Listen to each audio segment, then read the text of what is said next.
मकतब का संबंध किससे अच्छा था? तो मकतब के बारे में तो हम लोगों ने पढ़ा ही था लास्ट वीडियो में, ठीक है। वही सेम क्वेश्चन यहाँ पे आया हुआ है। तो मकतब का जो संबंध था वो प्राथमिक शिक्षा से था, और जो मदरसे का संबंध था वो उच्च शिक्षा से था, ठीक है।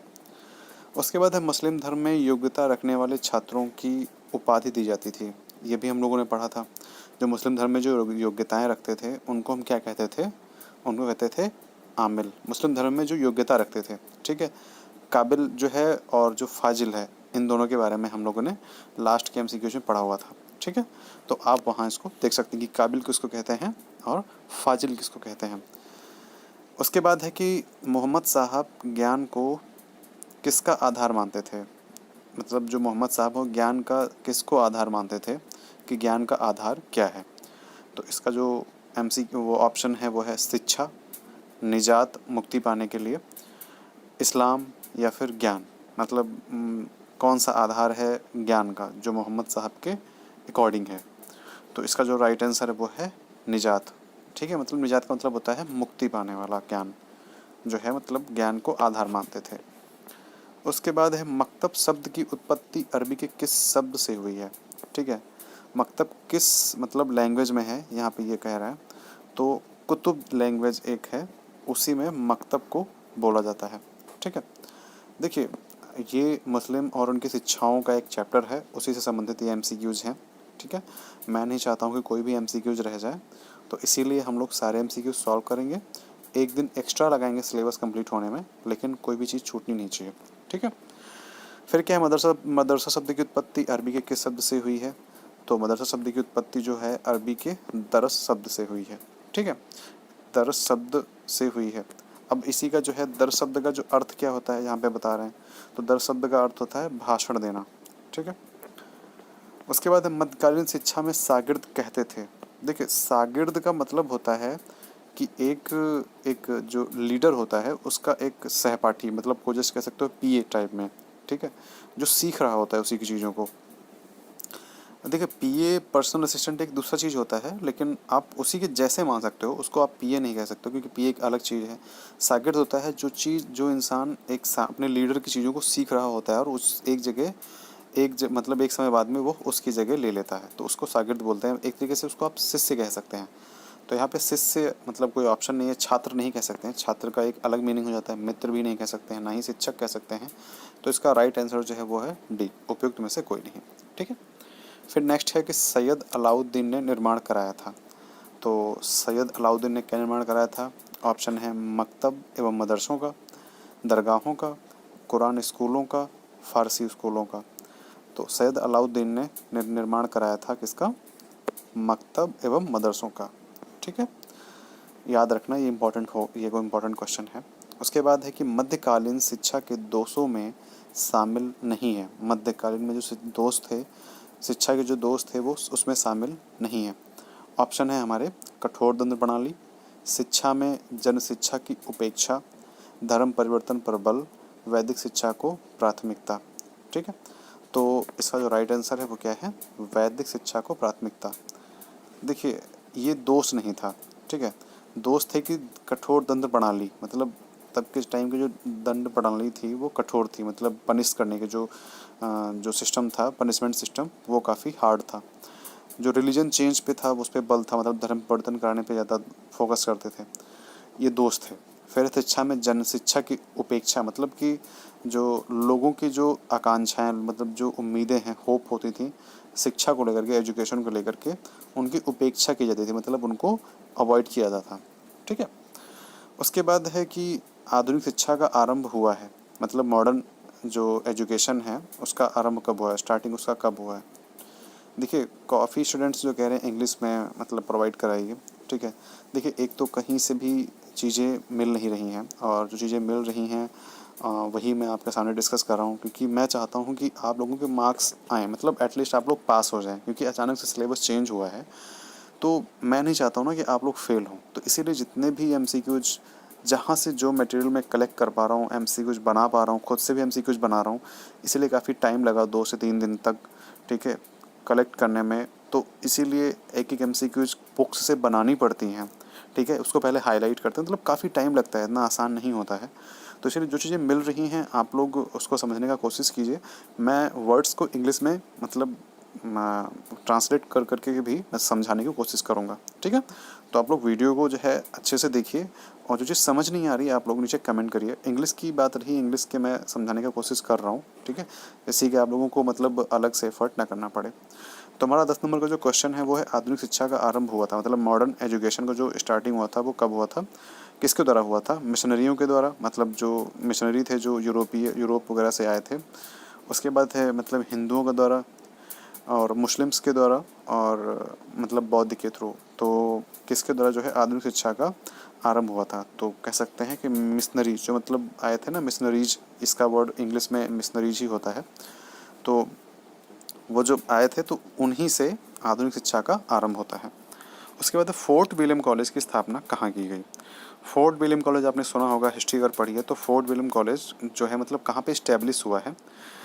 दिल्ली, आगरा, कोलकाता या बनारस? तो इसका जो राइट आंसर है वो है कोलकाता में फोर्ट विलियम कॉलेज इस्टेब्लिश हुआ था।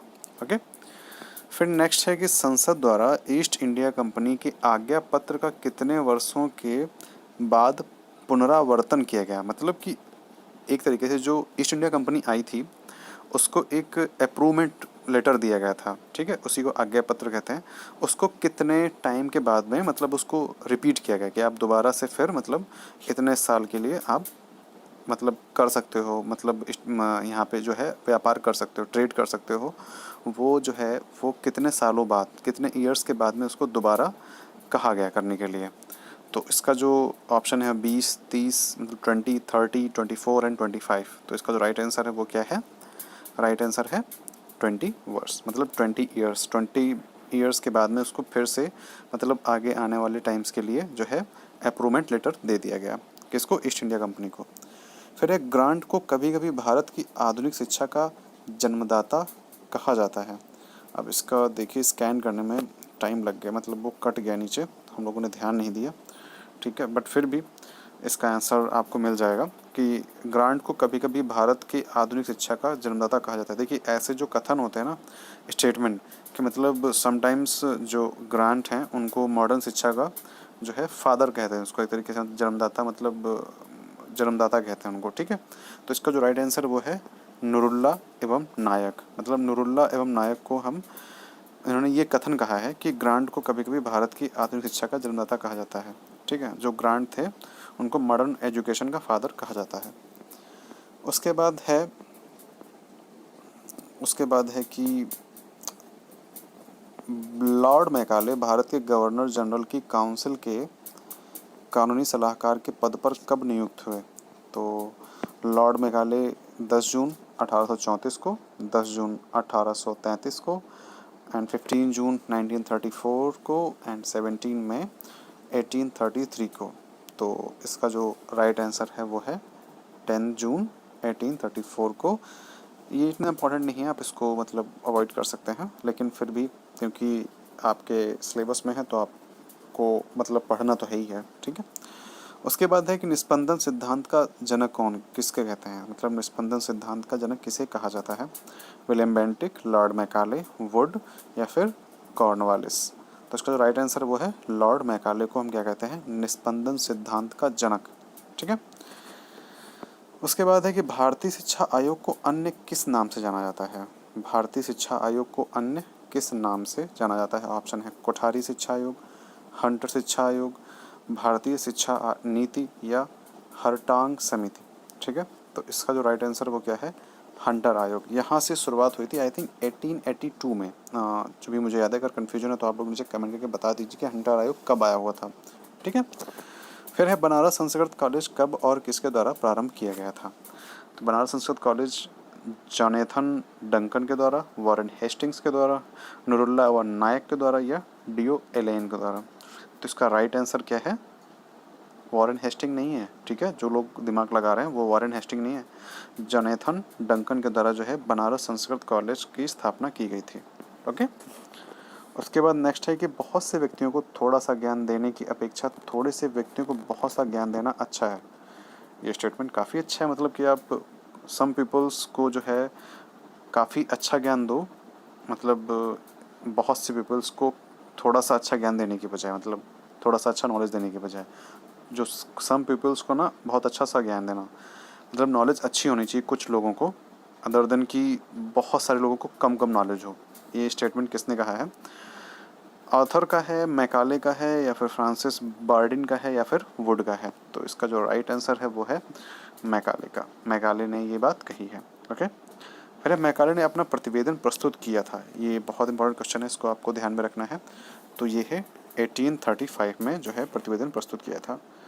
हंटर कमीशन के समक्ष प्राथमिक शिक्षा को अनिवार्य व निःशुल्क करने का प्रस्ताव रखा। मतलब प्राथमिक जो प्राइमरी एजुकेशन थी उसको हंटर कमीशन के सामने मतलब फ्री ऑफ कॉस्ट मतलब और मतलब मैंडेटरी करने की बात कही। वो किसने कही थी? ऑप्शन है दादा भाई नौरोजी, मैकाले के विवरण पत्र से, या फिर ईश्वर चंद्र विद्यासागर ने, या फिर वुड के आदेश पत्र से। ठीक है, तो इसका जो राइट आंसर है वो है दादा भाई नौरोजी ने यह बात कही थी कि जो मतलब एजुकेशन है उसको फ्री ऑफ कॉस्ट रखो और उसको मैंडेटरी बना दो। उसके बाद है बनारस संस्कृत कॉलेज कब और किसके द्वारा प्रारंभ किया गया था? हालांकि किसके द्वारा प्रारंभ किया गया था ये तो हम लोगों ने ऊपर पढ़ा है, जोनाथन डंकन के द्वारा। और कब हुआ था? तो ये इसमें ऑप्शन दिए 1791, 1900, उसके बाद 1891 और 1870। तो इसका जो राइट आंसर है वो है 1791 में। ओके, फिर कलकत्ता में प्रथम मदरसा किसके द्वारा खोला गया? मतलब फर्स्ट मदरसा जो है वो किसके द्वारा खोला गया है कोलकाता में? ऑप्शन है Jonathan Duncan, Warren Hasting, Nurullah Naik और डीओ एलन। तो इसका जो राइट आंसर है वो है वॉरेन हेस्टिंग के द्वारा जो है प्रथम मदरसा मतलब फर्स्ट मदरसा खोला गया। कलकत्ता में प्रथम मदरसा कब खोला गया है? तो इसका जो राइट आंसर है वो है अक्टूबर 1781। ठीक है, अक्टूबर 1781 को वॉरेन हेस्टिंग के द्वारा फर्स्ट मदरसा कोलकाता में खोला गया। फोर्ट विलियम कॉलेज की स्थापना कोलकाता में कब हुई है? तो इसका जो राइट आंसर है वो है 1800 में। 1800 में फोर्ट विलियम कॉलेज की स्थापना हुई है। पूना संस्कृत कॉलेज की स्थापना कब हुई है? इसका राइट आंसर है 1818 में। संस्कृत कॉलेज की स्थापना कहाँ हुई है? तो संस्कृत कॉलेज की स्थापना हुई है, बताइए कहाँ हुई है? पूना में। कहाँ पे हुई है? पूना में। ठीक है, उसके बाद में फिर है कि हंटर आयोग का दूसरा नाम क्या है? एक सेकेंड, हाँ देखिए, प्राच्य पाश्चात्य विवाद का जन्म हुआ है। हमारा ये क्वेश्चन है कि प्राच्य पाश्चात्य विवाद का मतलब इसका विवाद का जन्म हुआ है, कब हुआ था? हंटर आयोग से, या फिर 1813 के आज्ञा पत्र से, या फिर मैकाले के विवरण पत्र से, या फिर वुड के घोषणा पत्र से। ठीक है, तो ये क्वेश्चन इंपॉर्टेंट हो जाता है, बट इसका जो आंसर है वो है 1813 के आज्ञा पत्र से। ओके, कौन सी ईसाई मिशनरी सर्वप्रथम मतलब कौन सी ऐसी ईसाई मिशनरी थी जो फर्स्ट टाइम इंडिया में आई थी?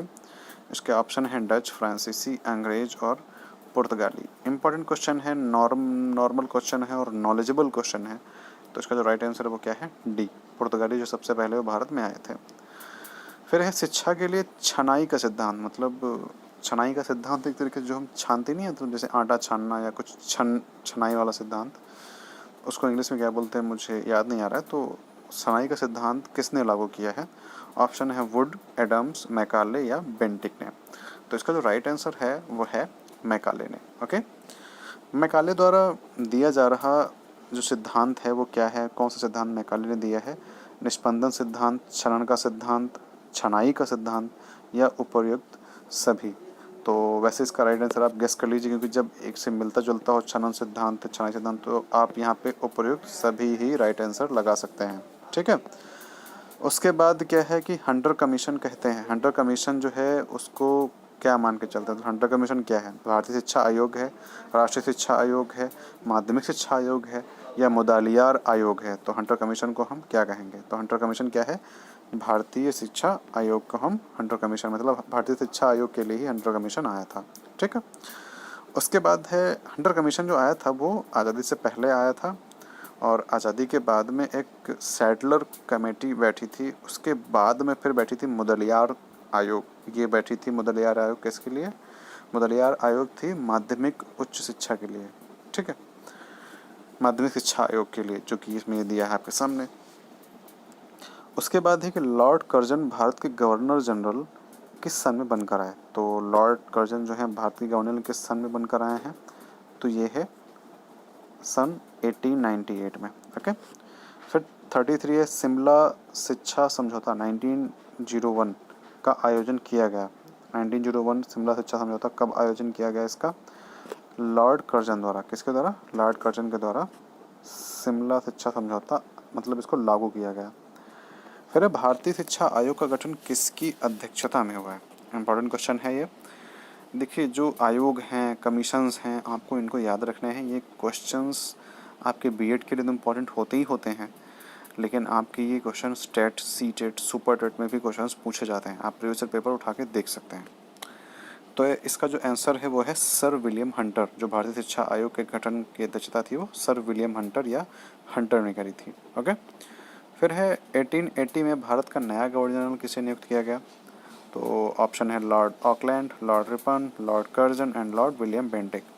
तो 35 का जो राइट आंसर है वो क्या है? लॉर्ड रिपन को 1880 में भारत का नया गवर्नर जनरल नियुक्त किया गया। उसके बाद हर्टांग समिति क्या है, मतलब हर्टांग कमेटी क्या है, इसका गठन किसकी अध्यक्षता में हुआ है? ठीक है, तो इसका जो ऑप्शन है वो है sir Johns Hartog, sir William Hartog, John William Hartog, sir Philip Hartog. Okay, तो इसका जो राइट आंसर क्या है? Sir William हर्टांग।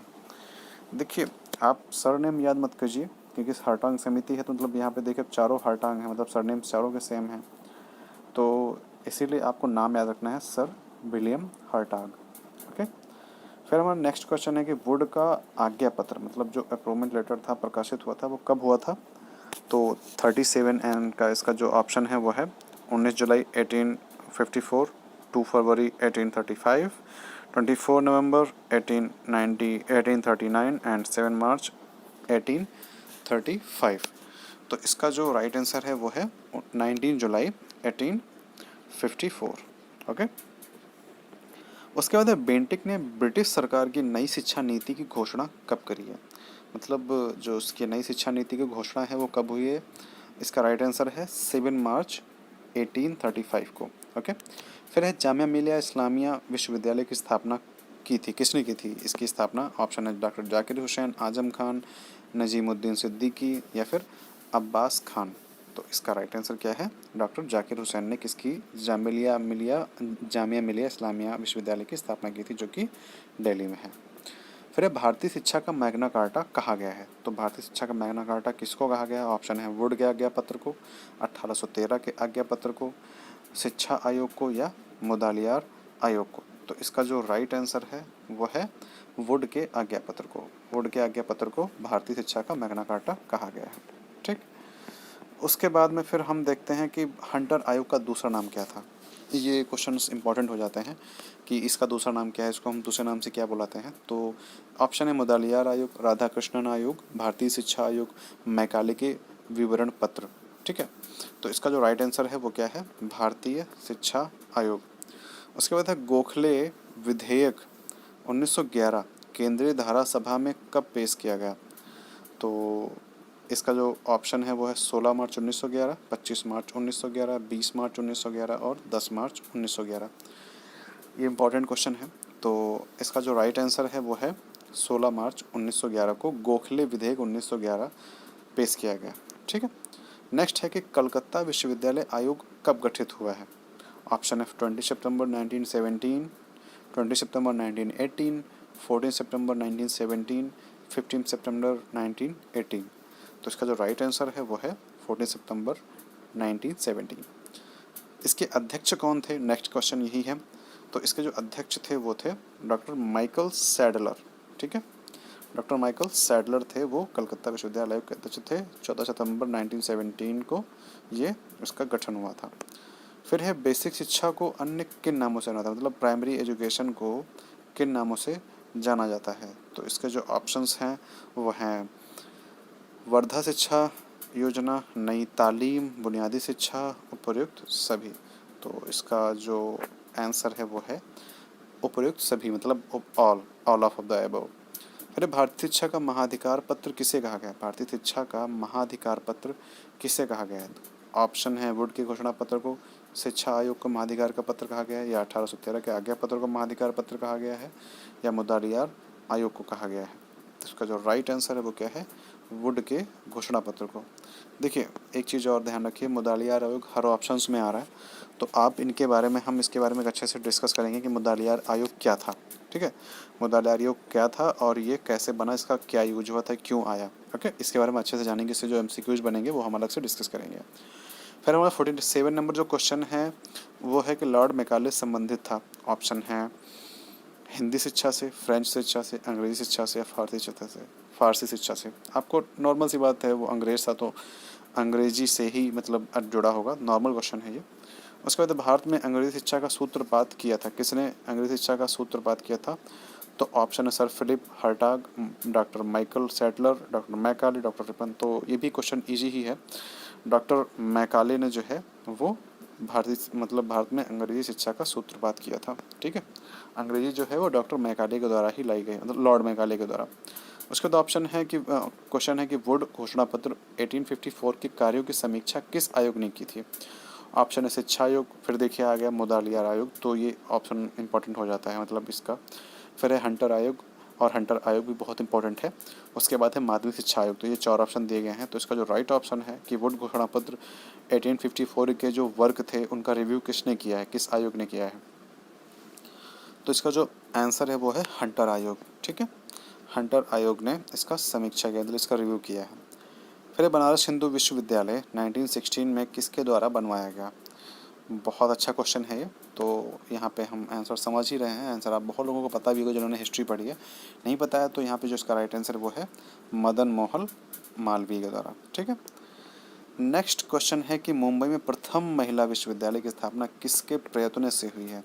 ये क्वेश्चन इंपॉर्टेंट होता है कि प्रथम महिला स्थापना या प्रथम विश्वविद्यालय कब हुआ था, तो ये सारी चीज़ें इंपॉर्टेंट हो जाती हैं। तो इसका जो आंसर है वो है DK कर्वे, मतलब इनके माध्यम से जो है प्रथम महिला विश्वविद्यालय की स्थापना हुई है, इनके प्रयत्नों से, इनके प्रयासों से, ठीक है। उसके बाद भारत में किसके शासनकाल में अंग्रेजी शिक्षा आरंभ की गई? तो किसके शासनकाल में अंग्रेजी शिक्षा आरंभ की गई, ये क्वेश्चन एक अलग है, और किसने आरंभ की ये क्वेश्चन अलग है, ठीक। तो यहाँ पे जो आंसर है वो है विलियम बेंटिक, ठीक है। लॉर्ड रिपन या लॉर्ड कर्जन नहीं है, विलियम बेंटिक के शासनकाल में अंग्रेजी शिक्षा का आरंभ हुआ है। नेक्स्ट है कि हंटर आयोग में किस शिक्षा के विकास पर जोर दिया गया है? तो मतलब हंटर आयोग क्यों लाया गया था? हंटर आयोग आखिर क्यों लाया गया था, किसके विकास के लिए लाया गया था, किस विकास, शिक्षा के विकास पर?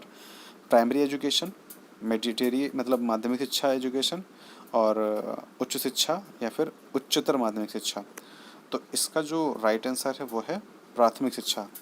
देखिए हम शुरुआत तो बेसिक से ही करेंगे ना, तो हम इससे पहले कोई खास मतलब वो था नहीं डेवलपमेंट, तो इसीलिए हम लोगों ने प्राइमरी शिक्षा के लिए मतलब हम लोग ये लाए थे, ठीक है। उसके बाद जो है आता है कि कलकत्ता विश्वविद्यालय आयोग का प्रतिवेदन, सुझाव और सूचना का अनंत स्रोत है। तो भारतीय शिक्षा के इतिहास में इसका असीम महत्व है, ये किसने कहा था? मतलब कलकत्ता विश्वविद्यालय आयोग का प्रतिवेदन, सुझाव और सूचना एक अनन्य स्रोत है, सोर्स है, तो ये किसने ये स्टेटमेंट बोला है? ऑप्शन है आपके sir Thomas, doctor Altekar, doctor Zakir Hussain, Arthur Matthew, ठीक है। तो इसका राइट आंसर है वो क्या है? Arthur Matthew. इन्होंने कहा है कि भाई जो कलकत्ता विश्वविद्यालय आयोग का जो प्रतिवेदन, सुझाव और सूचना है उसका मतलब एक अनन्य स्रोत है, अनंत स्रोत है मतलब, ठीक है। उसके बाद है लास्ट क्वेश्चन हमारा 55 क्वेश्चन है जो हमारा, वो है ब्रिटिश सरकार के किस अधिनियम से पहली बार भारत में शिक्षा के लिए 1 लाख रुपए निर्धारित किए गए थे? बहुत बहुत मजाकिया क्वेश्चन है, मतलब जब इसके बारे में आप समझेंगे कि 1 लाख रुपए, इसकी एक स्टोरी है, वो अगर आप लोग गूगल करके पढ़ेंगे तो अच्छी चीज़, नहीं तो हम नेक्स्ट वीडियो में जरूर बताएंगे। तो पहली बार 1 लाख रुपए निर्धारित किए गए थे, वो कौन सी डेट थी? बहुत इंपॉर्टेंट है उस डेट को जानना। 1813 के आज्ञा पत्र में जो है मतलब 1 लाख रुपए निर्धारित किए गए थे पूरे भारत में कि भाई 1 लाख रुपए से आप जो है वो शिक्षा आप भारत में करिए, पढ़ाइए लोगों को 1 लाख रुपए में, ठीक है। 1 लाख रुपए में तब के ज़माने में पूरे देश के लिए तो कुछ नहीं था, मतलब बिल्कुल नहीं था। और इसका भी यूज कैसे हुआ है मतलब आप लोग इसके जानेंगे तो बहुत काफ़ी फ़नी है, ठीक है। तो चलिए अभी हम आगे 50 क्वेश्चंस हम और भी डिस्कस करेंगे, तब तक के लिए हम लोग ब्रेक लेते हैं 1 से 2 मिनट का, ठीक है। तो चलिए दोस्तों 2 मिनट के लिए कहा था बट मान के चलिए कि 20 सेकंड हो गए हैं। तो अब फिर से शुरू करते हैं अपने 50 क्वेश्चंस, ठीक है। लास्ट टाइम हमने 55 किए थे, 50 ही मान के चलिए, 4 से 5 क्वेश्चंस तो इसमें इजी ही थे, तो वो तो ऐसे ही चले जाते हैं। तो 50 क्वेश्चंस किए थे, 50 क्वेश्चंस हम फिर से करने जा रहे हैं। हमारे जो मुस्लिम वाला चैप्टर था उसके पहले जो वैदिक पीरियड था, उसके बाद बौद्धिज्म जो पीरियड था, मतलब मुस्लिम एजुकेशन, बौद्ध एजुकेशन और वैदिक एजुकेशन, और कुछ ब्रिटिश से रिलेटेड और कुछ मैकाले और इन सब चीज़ों से रिलेटेड क्वेश्चंस हो चुके हैं। ठीक है, अब हम एक टॉपिक उठा रहे हैं बीच से, मतलब ठीक है, टॉपिक सारा सिलेबस के अंदर ही हम लोग कवर कर रहे हैं, सिलेबस से बाहर कोई भी क्वेश्चंस नहीं है। और अगर एक दो क्वेश्चन सिलेबस से बाहर हैं भी तो ये है कि उसमें ऐड अप हो गए हैं, मतलब ऐड करके उसमें से, मतलब है सिलेबस का ही, बुक में नहीं दिया है लेकिन उसी टॉपिक से रिलेटेड है। ठीक है, तो हमने एकदम बेसिक से, क्योंकि जो कोई ज़रूरी नहीं है कि वो आपका बुक से ही पूछे। ओके, वो कहीं से भी उससे रिलेटेड क्वेश्चंस पुट कर सकता है, पूछ सकता है, जो आपके बुक में भी नहीं होगा। ओके, तो ये है कि चलिए हम डिस्कस करते हैं बेसिक से बेसिक क्वेश्चंस, ताकि एक भी क्वेश्चंस आपका ना छूटे और आप पास हो जाएं। ठीक है, अच्छे नंबर से, मेरिट अच्छी आए आपकी। तो चलिए, हमारा क्वेश्चन पहला है 50 क्वेश्चंस में से, माध्यमिक शिक्षा आयोग का प्रतिवेदन कब प्रस्तुत किया गया। ठीक है, इसका ऑप्शन है माध्यमिक शिक्षा आयोग का प्रतिवेदन कब प्रस्तुत किया गया। क्वेश्चन इंपॉर्टेंट है, भूलना नहीं है। ठीक है, और जो इंपॉर्टेंट क्वेश्चन हुआ करें, जो आपको लगें या मैं जो बताऊं उसको आप नोट डाउन कर लिया करो। ठीक है, उसके बाद हमारा जो इसके जो ऑप्शंस हैं वो हैं 15 जून 1953, 29 अगस्त 1953, 17 अगस्त 1952, 17 जून 1953। मतलब यही है कि मतलब जो माध्यमिक शिक्षा है उसका प्रतिवेदन कब हुआ था, तो इसका जो राइट आंसर है वो है 29 अगस्त 1953 में। अब कितने अध्याय थे, किसने किया था, सब हम आगे जानेंगे, धीरे धीरे हम भी बताते चलेंगे आपको। ठीक है, तो माध्यमिक शिक्षा आयोग के जो प्रतिवेदन थे उसमें कितने अध्याय थे, 15, 17, 18, 16। ठीक है, तो इसके जो अध्याय थे इसमें 15 थे, लेकिन बुक में 14 लिखे मिले हैं। अब समझ नहीं आ रहा है कि यहाँ पे राइट आंसर क्या है, तो मैं ये बोलूँगा अगर 14 हो तो इसमें देखिए 14 नहीं, मतलब 14 को नहीं, ऑप्शन नहीं है। तो अगर 14 हो कि माध्यमिक शिक्षा आयोग में प्रतिदिन कितने अध्याय हैं, तो अगर 14 हो तो आप 14 लगाइएगा। ठीक है, अगर 14 नहीं है तब आप 15 लगाइएगा, 15 से ज़्यादा नहीं हुए। ओके, तो अध्याय जो चैप्टर थे वो 15 थे। नेक्स्ट क्वेश्चन है माध्यमिक शिक्षा आयोग के अध्यक्ष कौन थे। Very important question. कोई भी कमीशन, हंटर आयोग, सेटलर आयोग या मुदलियार आयोग, माध्यमिक शिक्षा आयोग, मतलब किसी के भी आपसे अध्यक्ष पूछ सकते हैं। ठीक है, तो ये क्वेश्चंस, इस टाइप के क्वेश्चंस इंपॉर्टेंट हैं, आप इनको भी नोट डाउन करके रखिएगा। तो इसके जो ऑप्शन हैं वो हैं डॉक्टर लक्ष्मण स्वामी मुदालियार, डॉक्टर यशपाल, डॉक्टर दौलत सिंह कोठारी और डॉक्टर राधा कृष्णन। तो इसका जो राइट आंसर है वो क्या है, ए, डॉक्टर लक्ष्मण स्वामी मुदालियार। ये मद्रास विश्वविद्यालय के जो थे वो कुलपति थे, और इनको भारत सरकार ने, इनको जो भारत माध्यमिक शिक्षा आयोग है उसका मतलब इन्होंने अध्यक्ष बनाया था, डॉक्टर लक्ष्मण स्वामी मुदालियार को। ठीक है, उसके बाद हमारा नेक्स्ट क्वेश्चन है कि माध्यमिक शिक्षा आयोग 1952 का दूसरा नाम क्या है। तो इसको हम लोगों ने ऊपर डिस्कस किया, वो है मुदालियार आयोग। ठीक है, मुदालियार आयोग को हम माध्यमिक शिक्षा आयोग भी कहते हैं, या माध्यमिक शिक्षा आयोग को हम मुदालियार आयोग भी कहते हैं। इसकी सिफारिशें क्या थी, नेक्स्ट क्वेश्चन है कि मुदालियार आयोग की सिफारिशें, मतलब जो शिक्षा से संबंधित थी वो क्या थी। ठीक है, तो ऑप्शन है प्राथमिक शिक्षा, माध्यमिक शिक्षा, उच्चतर शिक्षा या फिर उच्च शिक्षा से। तो इसका जो राइट आंसर है वो है माध्यमिक शिक्षा से संबंधित थी मुदालियार आयोग की, क्योंकि ये माध्यमिक शिक्षा आयोग ही था, तो माध्यमिक शिक्षा से ही संबंधित थी। ठीक है, उसके बाद हमारा जो नेक्स्ट क्वेश्चन है वो है कि बहुउद्देशीय स्कूलों की स्थापना का प्रस्ताव किस आयोग ने दिया था। तो बहुउद्देशीय स्थापना प्रस्ताव जो है वो मुदालियार आयोग ने दिया था, मतलब कि बहुउद्देशीय एक स्कूल बहुत सारे ऑब्जेक्ट के साथ में मतलब पढ़ाना चाहिए, जिसमें साइंस का भी हो, मतलब एक पर्टिकुलर एक उसके टॉपिक पे, एक किसी सब्जेक्ट पे या एक किसी उस पर ना बेस्ड हो, वो बहुउद्देशीय उसका उद्देश्य हो, मतलब स्टूडेंट्स का कल्चरल, सोशल और पॉलिटिकल जो है डेवलपमेंट करना। ठीक है, ये किसने कहा था, ये मुदालियार आयोग ने सजेशन दिया था। ठीक है, फिर है माध्यमिक शिक्षा आयोग का गठन किया गया था। तो माध्यमिक शिक्षा आयोग का गठन कब किया गया था, ये इंपॉर्टेंट क्वेश्चन हो जाता है, मतलब ये क्वेश्चन इंपॉर्टेंट है तो इसको आप नोट डाउन कर लीजिएगा। इसका जो राइट आंसर है वो है 23 सितंबर 1952। ठीक है, 23 सितंबर 1952 इसका राइट आंसर है। उसके बाद में फिर माध्यमिक शिक्षा आयोग ने माध्यमिक शिक्षा के उद्देश्य निर्धारण हेतु क्या सुझाव दिए थे?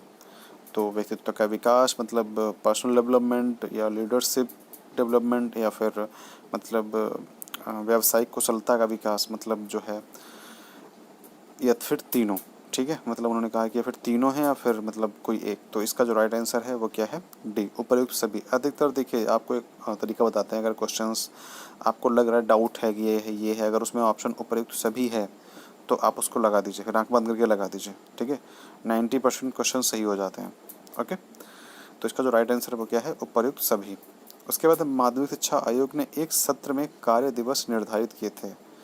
मतलब सत्र समझ रहे हैं, मतलब एक साल में जो हमारा सत्र होता है, तो एक सत्र में कितने कार्य, कितने मतलब दिन पढ़ाई होनी चाहिए। तो ये किसने कहा था? ये कहा था, एक सेकंड हम लोग को रुक दीजिए। तो कितने सत्र में, एक सत्र में कितने कार्य दिवस निर्धारित हुए थे? तो इसका जो आंसर है वो है 200। ठीक है, मतलब एक साल में आप 200 दिन पढ़ाई कर सकते हैं।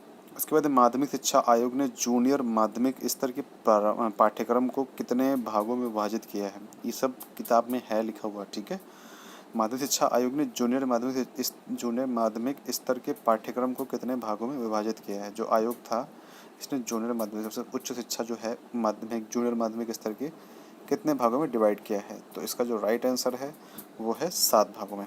ठीक है, उसके बाद है प्रांतों में तकनीकी शिक्षा मतलब टेक्नोलॉजी जो एजुकेशन है बोर्ड स्थापित करने का सुझाव किस आयोग ने दिया था?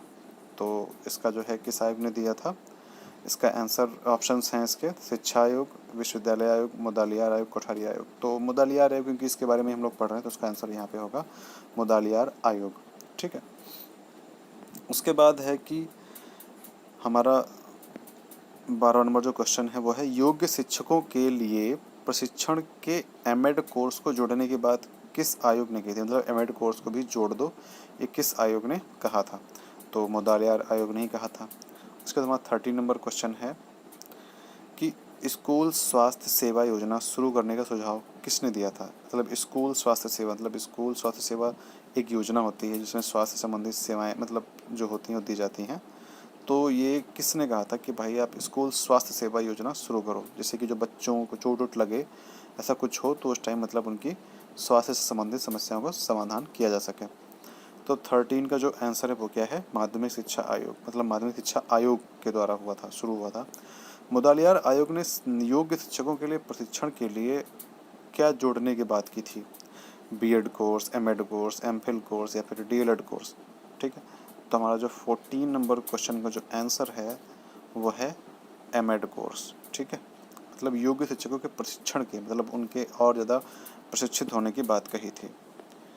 अब हमारा 15 नंबर जो क्वेश्चन है वो है कि माध्यमिक शिक्षा आयोग ने शिक्षकों की शिकायतों पर विचार करने के लिए निम्न में से किस बोर्ड की नियुक्ति का सुझाव दिया था? मतलब इस आयोग ने या मुदालियार आयोग ने शिक्षकों की शिकायतों पर विचार करने के लिए कौन से बोर्ड की नियुक्ति की थी?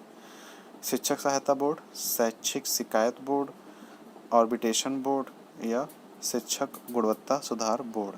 तो इसका राइट जो आंसर है वो है आर्बिट्रेशन बोर्ड। ठीक है, जैसे कि मतलब कोई शिक्षक को तकलीफ हो रही है, कोई कुछ होता है, आज के टाइम तो संघ हैं। ठीक है, मतलब एक संघ बनाया हुआ शिक्षक संघ, लेकिन तब ऐसा नहीं होता तो एक कमेटी बैठती थी, या तब के टाइम में भी संघ होते होंगे तो सभी लोग जाते थे उस कमेटी के पास में अपनी प्रॉब्लम्स को लेकर के और उसको सॉल्व किया जाता था। मतलब ऐसा सुझाव दिया था किसने? माध्यमिक शिक्षा आयोग ने। ठीक है, उसके बाद जो हमारा 16 नंबर क्वेश्चन है कि शैक्षिक एवं व्यावसायिक निर्देशन ब्यूरो स्थापित करने का सुझाव किसने दिया था? शैक्षिक एवं व्यावसायिक निर्देशन ब्यूरो। तो इसका जो ऑप्शन है वो शिक्षा आयोग, विश्वविद्यालय आयोग, माध्यमिक शिक्षा आयोग या कोठारी आयोग। तो इसका जो राइट आंसर है वो है माध्यमिक शिक्षा आयोग। ठीक है, मतलब शैक्षिक एवं व्यावसायिक निर्देशन ब्यूरो स्थापित माध्यमिक शिक्षा आयोग ने कहा था। उसके बाद है कि किस आयोग ने 17 वर्ष से कम आयु के बच्चों के लिए राजनीतिक आंदोलन में भाग लेना एवं चुनाव प्रचार करना गैर कानूनी घोषित कर दिया था? इलीगल मतलब डिक्लेयर कर दिया था। कौन सा ऐसा आयोग था? ठीक है, तो 17 नंबर क्वेश्चन का जो आंसर है वो क्या है? माध्यमिक शिक्षा आयोग ने ही ये बात की थी।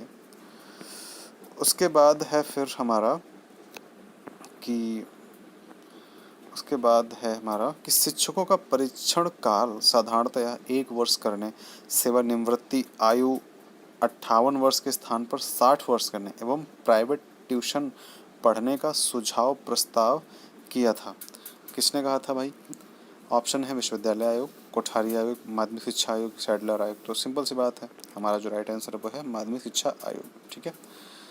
नेक्स्ट है कि किस आयोग ने सुझाव दिया कि इंटरमीडिएट कक्षा को समाप्त कर उसकी 11वीं कक्षा माध्यमिक शिक्षा में एवं 12वीं कक्षा डिग्री कोर्स सम्मिलित किया जाए। ठीक है, 12वीं कक्षा जो है डिग्री कोर्स सम्मिलित किया जाए। तो कोठारी विश्वविद्यालय, सैडलर या फिर माध्यमिक शिक्षा आयोग। तो इसका राइट आंसर भी जो है वो डी ही होगा, माध्यमिक शिक्षा आयोग। ओके। उसके बाद आज का छात्र कल का नागरिक व नेता होगा, यह कथन किसका है? कथन इम्पॉर्टेंट है, स्टेटमेंट जो है वो इम्पॉर्टेंट है कि जो आज का जो स्टूडेंट है वो कल के दिन एक लीडर हो, या कथन किसका है? नागरिक व नेता होगा, सिटीजन या फिर लीडर होगा। तो इसका जो राइट आंसर जो ऑप्शंस जो हैं वो कहा है विश्वविद्यालय आयोग, कोठारी आयोग, माध्यमिक शिक्षा आयोग, सैडलर आयोग। तो आप सिंपल सी बात है, माध्यमिक शिक्षा आयोग ने ही ये बात कही है और इसके जो अध्यक्ष थे वो डॉक्टर मुदलियार जी, उन्होंने मतलब इसको उसके जो चीफ थे वो डॉक्टर मुदलियार जी थे। फिर नेक्स्ट है कि माध्यमिक शिक्षा आयोग में सदस्यों की संख्या कितनी थी? ये इंपॉर्टेंट क्वेश्चन है कि ये नॉर्मल पूछ लिया जाता है कि माध्यमिक शिक्षा आयोग में सदस्यों की संख्या कितनी है, बताइए। तो जो संख्या सदस्यों की थी उसके ऑप्शन है 6, 7, 8, 10। इसका जो राइट आंसर वो क्या है? 10। ठीक है, जो 10 सदस्य थे वो माध्यमिक शिक्षा आयोग में थे। उसके बाद है कि किस आयोग की रिपोर्ट, मतलब जब बनी थी तब की बात की जाए, तो फिर है किस आयोग की रिपोर्ट शिक्षकों के लिए बाइबल कही जाती है? मतलब कौन सी ऐसी रिपोर्ट है जिसके लिए बाइबल कही जाती है शिक्षकों के लिए? ऑप्शन है माध्यमिक शिक्षा आयोग, शिक्षा आयोग, राष्ट्रीय शिक्षा आयोग, यशपाल समिति। तो इसका जो राइट आंसर है वो है माध्यमिक शिक्षा आयोग। ठीक है, मतलब माध्यमिक शिक्षा आयोग से क्या मतलब क्या रिजल्ट निकला है, इसको क्या क्या कहा गया है, तो उस पर हम लोग आज पढ़ रहे हैं ढंग से। ये एक चैप्टर है, भूलना नहीं है, क्वेश्चन इस पे आएंगे, डेफिनेटली आएंगे। ओके। फिर है नेक्स्ट, स्वतंत्रता के उपरांत माध्यमिक शिक्षा पर बनने वाला प्रथम आयोग था। तो माध्यमिक शिक्षा पर बनने वाला प्रथम आयोग कौन था? ऑप्शन है कोठारी, विश्वविद्यालय, मुदलियार, सैडलर। देखो, स्वतंत्रता के पश्चात बनने वाला जो माध्यमिक शिक्षा आयोग था, प्रथम आयोग, वो तो सैडलर आयोग था। अगर इसमें इन्होंने सी दिया है, हालांकि इसका जो आंसर है इन लोगों ने सी ही दिया है, लेकिन देखिए 1919 में सैडलर आयोग बना था। ठीक है, ये हमने पढ़ा हुआ है, मतलब मैं कैसे मान लूँ इनके क्वेश्चंस। ठीक है, यहाँ पे इन लोगों ने जो है गलत आंसर दिया है, तो इसलिए मैंने आपको सही कर दिया, आप लोग बिल्कुल फिक्र मत करो। और जो दूसरा आयोग बना था, ठीक है, वो मुदलियार आयोग था, क्योंकि ये 1952-53 में बना था। ओके। उन्होंने कहा स्वतंत्रता के उपरांत, मतलब स्वतंत्रता के बाद जो है सैडलर आयोग बना था, ये भी शिक्षा के लिए ही था। ठीक है। फिर माध्यमिक शिक्षा की समीक्षा करने के लिए ताराचंद समिति का गठन कब किया गया? तो ऑप्शन है 50, 51, 48 या 1952 में। तो इसका जो राइट आंसर है वो है 1948 में ताराचंद समिति का गठन किया गया, राइट आंसर है। नेक्स्ट है कि माध्यमिक शिक्षा आयोग के सचिव कौन थे? तो माध्यमिक शिक्षा आयोग के सचिव जो हैं वो डॉक्टर A.N. बसु थे। ठीक है, A.N. बसु जो थे वो राष्ट्रीय माध्यमिक शिक्षा आयोग के सचिव थे, याद रखना, इंपॉर्टेंट क्वेश्चन है ये। फिर नेक्स्ट है कि माध्यमिक शिक्षा आयोग के संयुक्त सचिव कौन थे? मतलब एक सचिव थे, एक जॉइंट सेक्रेटरी एक जॉइंट सेक्रेटरी कौन थे? तो इसका जो ऑप्शन है इसका राइट आंसर जो है वो है इसका डॉक्टर M.S. चारी। ठीक है, डॉक्टर M.S. चारी थे, वो संयुक्त सचिव थे।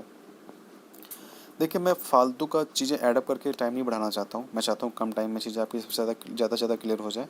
बट अभी जो वीडियो बना रहा हूँ वो रात का टाइम है और दिन भर से थका हुआ हूँ, तो आई थिंक थोड़ा सा मैं स्लो हूँ, तो आप लोग अपनी स्पीड जो है इंक्रीज़ कर सकते हो। ठीक है, 1.25 ऐड कर लो, थोड़ा सा स्पीड तेज़ हो जाएगी अगर आपको चाहिए, क्योंकि दिन भर से थका हुआ हूँ और आई थिंक आप लोग समझ रहे होंगे। ठीक है, तो नेक्स्ट क्वेश्चन है कि कोठारी आयोग का गठन हुआ है। तो कोठारी आयोग का गठन 1935-36 में या 52-53 में या 54-55 में? कोठारी आयोग और जो ये मुदलियार आयोग या माध्यमिक शिक्षा आयोग, ये हम लोग एक में ही डिस्कस कर रहे हैं, मिक्स, मतलब एक में ही क्वेश्चन इसके आ जाएंगे। ठीक है, कोठारी आयोग का भी एक अलग से चैप्टर है। तो इसका जो आंसर है वो सॉरी ऑप्शन है 1935-36 में हुआ है इसका गठन, 52-53 में हुआ है, 64-66 में हुआ है, या 1954 या 55 में हुआ है। तो इसका जो राइट आंसर है वो क्या है, डी, मतलब 1964-66 में हुआ है। ठीक है, 64-66 में कोठारी गठन मतलब का इसका जो गठन हुआ है। फिर कोठारी आयोग के जो अध्यक्ष थे उनका नाम क्या था, तो इसका डायरेक्ट राइट आंसर ही हम लोग देखते हैं। इसका राइट आंसर जो है धीरेन्द्र सिंह कोठारी था, या फिर आई थिंक सॉरी इसका जो नाम था दौलत सिंह कोठारी जो हैं वो इसके अध्यक्ष थे। ठीक है, थोड़ा सा कन्फ्यूजन हो गया ना, सब में कोठारी दिया हुआ है तो थोड़ा सा कन्फ्यूजन हो गया। तो इसका जो राइट आंसर है वो है दौलत सिंह कोठारी जो इसके अध्यक्ष रहे। इसके बाद जो है क्वेश्चन हमारा जो है 29 नंबर, वो है 1964-65 में किस आयोग का गठन किया गया। तो अभी हम लोगों ने ऊपर पढ़ा है कोठारी आयोग। ठीक है, उसके बाद जो हमारा नेक्स्ट क्वेश्चन है, देख लेते हैं कहाँ गया क्वेश्चन, कि सर्वप्रथम किस आयोग द्वारा पूरे देश के लिए एक समान शैक्षिक ढांचे की नई शिक्षा व्यवस्था प्रारंभ की गई। स्टेटमेंट इंपॉर्टेंट है, इसको याद कर लीजिएगा। तो इसका ऑप्शन है माध्यमिक शिक्षा आयोग, कोठारी आयोग, ठीक है, और राष्ट्रीय शिक्षा आयोग। तो ये हमारा 30 नंबर क्वेश्चन है। ठीक है, तो इसका ऑप्शन क्या रहेगा, बताइए कि भाई सर्वप्रथम किस आयोग द्वारा पूरे देश के लिए एक समान शैक्षिक ढांचे की व्यवस्था प्रारंभ की गई थी, नई शिक्षा व्यवस्था की प्रारंभ की गई थी। तो 30 का जो आंसर है वो है कोठारी आयोग। हम लोग वो पढ़ रहे हैं, माध्यमिक शिक्षा आयोग हमारा हो गया है, उससे जितने क्वेश्चंस पढ़ने थे वो बन गए। ठीक है, उसके बाद शिक्षा आयोग 1964-66 के जो अध्यक्ष थे वो कौन से थे भाई, कौन थे जो 1964-66 के मतलब अध्यक्ष थे, वो थे डॉक्टर DS कोठारी। ठीक है, फिर है हमारा कि कोठारी आयोग में कुल सदस्यों की संख्या कितनी थी। तो कोठारी आयोग में कुल सदस्यों की संख्या जो थी वो 16 थी, 15 थी, 17 थी, या 20 थी। तो इसका जो राइट आंसर है वो क्या है, 20 सदस्य थे। हमारा ये 32 क्वेश्चन है। ठीक है, 20 सदस्य थे किसमें, कोठारी आयोग में। उसके बाद हमारे 33 नंबर क्वेश्चन पे, कोठारी आयोग के प्रतिवेदन में कितने अध्याय थे। जैसे कि उसके प्रतिवेदन में 14 अध्याय थे, हालांकि यहाँ पे 15 दिया था क्योंकि इसमें 14 ऑप्शन नहीं थे, तो आपको 15 बताना है। ठीक है, तो कोठारी आयोग के प्रतिवेदन में कितने अध्यक्ष थे, तो आंसर है इसका 19 अध्याय। ठीक है, याद रखना है, इसमें कितने थे 19 अध्याय, उसमें कितने थे 14 या 15। फिर शिक्षा आयोग 1964-66 को क्या कहा जाता है, तो कोठारी आयोग। ठीक है, कोठारी आयोग का प्रतिवेदन कब प्रस्तुत हुआ, ये डेट इंपॉर्टेंट हो जाती है। मतलब हमारा जो 36 नंबर क्वेश्चन है, ठीक है, 36 नंबर जो हमारा क्वेश्चन है वो है कि कोठारी आयोग का प्रतिवेदन कब प्रस्तुत किया गया है। तो इसका कह सकते हैं कि एक सेकेंड थोड़ा सा, तो हमारा जो 35 नंबर क्वेश्चन है कि कोठारी आयोग का प्रतिवेदन कब प्रस्तुत किया गया, इसका जो राइट आंसर है वो है 15 जून सन 1964 को, सॉरी 14 जुलाई सन 1964 को। ठीक है, 14 जुलाई सन 1964 को जो है इसका प्रतिवेदन प्रस्तुत किया गया था। देखिए same question as a Mudaliar आयोग के जैसे बन रहे हैं, तो थोड़ा सा आई थिंक कंफ्यूज हो जाओगे कि इसका कब किया गया था, उसका कब किया था। तो आप चाहो तो इसको एक जगह पे लिख लो या फिर अलग अलग जगह पे लिख लो, जैसा भी आपको सुटेबल रहे। आप जो इम्पोर्टेंट क्वेश्चंस हैं जो लग रहा है आपको भी, वो आप नोट डाउन करते जाइएगा, जिससे कि आपको दोबारा वीडियो पूरा ना देखना पड़े। ठीक है, तो इसलिए एक बार जब आप वीडियो देख रहे हैं तो पेन और बुक लेके बैठें, मतलब रजिस्टर लेके बैठें, जो कि आपको इम्पोर्टेंट क्वेश्चन जो मिलें वो आप उस पर नोट डाउन कर सकें। ठीक है, तो हमारा जो 36 नंबर क्वेश्चन है वो है कोठारी आयोग प्रतिवेदन कितने भागों में विभाजित था। तो इसका जो राइट आंसर है वो है 3 भाग में विभाजित था। ठीक है, उसके बाद कोठारी आयोग का गठन कब हुआ था, 14 जुलाई सन 1964, 37 नंबर क्वेश्चन। उसके बाद 38 नंबर जो हमारा क्वेश्चन है वो है कि शिक्षा आयोग द्वारा प्रदत्त प्रतिवेदन में मानव से क्या क्या अपेक्षाएं की गई थी।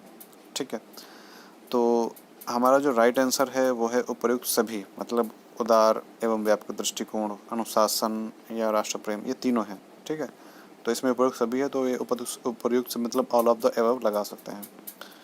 कोठारी आयोग के जो सचिव थे, 39 नंबर क्वेश्चन है हमारा ये, कोठारी आयोग के जो सचिव थे वो कौन थे। तो इसका जो ऑप्शन है डॉक्टर DS कोठारी, ठीक है, JP नायक, डॉक्टर राधाकृष्णन, JF मैकडूगल, ठीक है, तो इसका राइट आंसर क्या है, बी, मतलब जेपी नायक। नेक्स्ट है कि कोठारी आयोग के संयुक्त सचिव मतलब जॉइंट सेक्रेटरी कौन थे?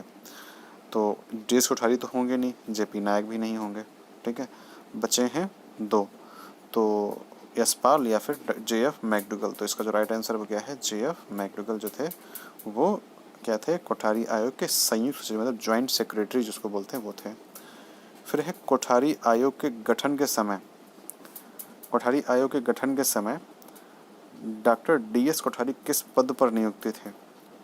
तो मतलब ये क्या थे, जैसे कि वो डॉक्टर मुदलियार जो थे वो क्या थे, कुलपति थे, इसलिए मैंने आपको बता दिया क्योंकि देखिए यहाँ पे क्वेश्चन आ गया है कि ये डी.एस. कोठारी जो थे वो क्या थे, ठीक है, तो ये थे यूजीसी के अध्यक्ष, ठीक है, किसी कुलपति नहीं थे, कुलपति थे मद्रास के, वो कौन, डॉक्टर मुदलियार जी।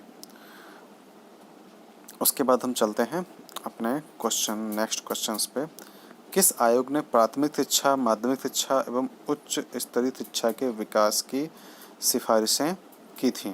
ऑप्शन है कोठारी आयोग, विश्वविद्यालय आयोग, मुदालय। तो इसमें आंसर ही है कि कोठारी आयोग, मतलब इन्होंने कहा था कि भाई प्राथमिक शिक्षा, माध्यमिक शिक्षा एवं उच्च स्तरीय शिक्षा के विकास भी होना चाहिए। ओके, फिर 43 किस आयोग ने सामाजिक बदलावों को ध्यान में रखते हुए शिक्षा व्यवस्था बनाई?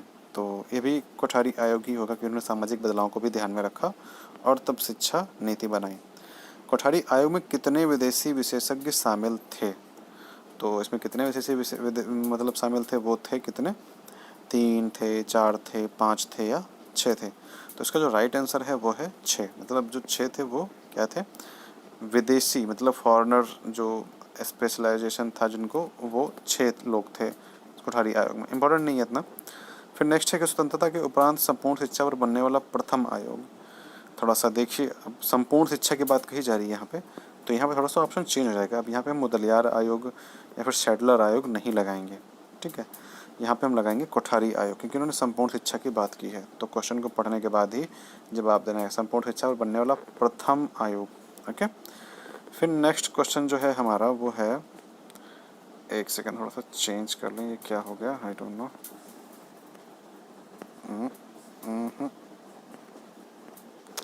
हाँ जी, तो इसका जो थे प्रथम आयोग बनने वाला था वो क्या था, मतलब कोठारी आयोग था संपूर्ण शिक्षा पे। फिर कोठारी आयोग के प्रतिवेदन का शीर्षक क्या था? तो कोठारी आयोग के प्रतिवेदन का जो शीर्षक क्या था, शिक्षा एवं राष्ट्रीय प्रगति था या फिर राष्ट्र के नाम प्रतिवेदन था, मतलब उसका नाम क्या था, ठीक है, ये पूछ रहे हैं यहाँ पे। फिर है शिक्षा एवं देश का भविष्य, सामाजिक एवं राष्ट्रीय प्रगति, ठीक है, जैसे कि किसी फाइल को हम नाम देते हैं, वैसे ही ये आयोग था, तो उन्होंने एक प्रतिवेदन था, उसका नाम क्या था, यहाँ पे ये पूछना चाह रहे हैं। तो इसका जो राइट आंसर है वो क्या है, शिक्षा एवं राष्ट्रीय प्रगति। ओके, फिर माध्यमिक शिक्षा आयोग के संबंध में सही कथन क्या है? मतलब माध्यमिक शिक्षा आयोग के बारे में उन्होंने पूछा है, जो कि मुदलियार आयोग जिसको हम बोलते हैं, ठीक है, मुदलियार जो थे मद्रास विश्वविद्यालय के कुलपति थे। ओके, फिर हमारा जो 47 नंबर जो क्वेश्चन है उसके ऑप्शन है, माध्यमिक शिक्षा कक्षा 5 से 11 तक 7 वर्ष की होगी, माध्यमिक शिक्षा 5 से 11 तक 7 वर्ष की होगी। सेकंड है कि 11 से 17 वर्ष के बालक बालिकाओं के लिए होगी। थर्ड है इस शिक्षण काल को 2 भागों में बांटा जाए, और जो फोर्थ है वो है उपर्युक्त सभी। तो आप इसको थोड़ा सा ध्यान दीजिए, मैंने आपसे कहा था कि जहाँ पे उपर्युक्त सभी हो और आपको समझ नहीं आ रहा है तो वहाँ पे ना डी क्वेश्चन ही आप प्रिडिक्ट करके लगा सकते हो। ओके, उसके बाद है कि माध्यमिक शिक्षा आयोग के संबंध में सही कथन नहीं है, यहाँ पर नहीं पूछा है, तो क्या है, वस्तुनिष्ठ परीक्षण पद्धति अपनाई जाए, संख्यात्मक अंक देने के बजाय सांकेतिक अंतर देने, मतलब जो न्यूमेरिक अंक जो हम लोग देते हैं कि हाँ 100 में से 50, 100 में से 50, तो उसको सांकेतिक अंक दिए जाएं। क्या मतलब आपने अच्छा किया है, आपने बहुत अच्छा किया, परफेक्ट है, गुड है, इस तरीके से। थर्ड ऑप्शन है उच्च एवं उच्चतर माध्यमिक स्तर की शिक्षा के पाठ्यक्रम में एक मूल जो है वो क्या है, विधि, मतलब एक मूल विधि बना अनिवार्य रहे। तो या फिर फोर्थ है बालिकाओं को अनिवार्यतः गणित की शिक्षा प्रदान करना। मतलब माध्यमिक शिक्षा आयोग के संबंध में सही कथन कौन सा नहीं है? तो जहाँ तक मुझे लग रहा है वो आई थिंक डी ही है, ठीक है, क्योंकि इसमें मतलब ये कोई ज़रूरी थोड़ी कि बालिकाओं को शिक्षा, गणित की शिक्षा अनिवार्य ही कर दी जाए, ये थोड़ी कोई कहेगा आयोग। उसके बाद माध्यमिक शिक्षा आयोग के संबंध में सही कथन कौन सा है? तो वैसे तो मैं कहूँ आंखें बंद करके डी लगा दो, बट फिर भी मैं पढ़ूंगा कि प्रथम डिग्री कोर्स की अवधि 3 वर्ष कर दी जाए, ऑप्शन ए।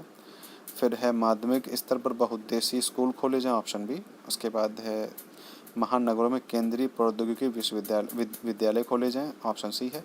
और ऑप्शन डी है उपर्युक्त सभी। तो इसका जो राइट आंसर है वो क्या है? उपर्युक्त सभी। ठीक है, इन्होंने यही कहा है कि भाई डिग्री जो है उसके 3 वर्ष कर दो, माध्यमिक स्तर को बहुउद्देशीय स्कूल खोल दो, और महानगर में केंद्रीय प्रौद्योगिकी विद्यालय मतलब IIT जैसे जो स्कूल्स हैं उनको भी खोला जाए।